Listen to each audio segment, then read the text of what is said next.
Today I'm going to show you 5 gadgets that you probably didn't know about. Let's check them out. If buying a new TV is not an option for you, you can easily infuse some smarts into your current unit through one of Xiaomi's 2 set-top boxes. They both come with quad-core processors, and the newer versions can actually stream 4K content. On the software side, you're getting Xiaomi's highly customized OS working on top of Android, so you can actually download apps and such as well.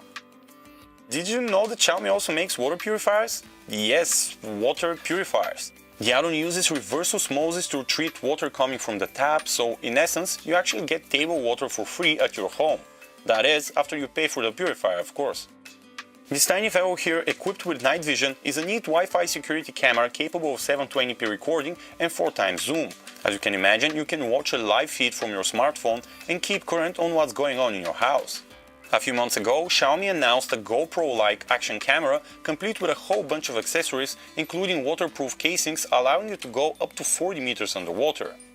Xiaomi also sells home automation kits complete with various sensors that your phone can connect to online and control. For example, you can place one of these sensors outside of your door, so visitors will ring your smartphone when they've arrived. Another use case scenario is the so-called guard mode, which will push a notification to your smartphone if the sensors notice anything out of the ordinary from their readings.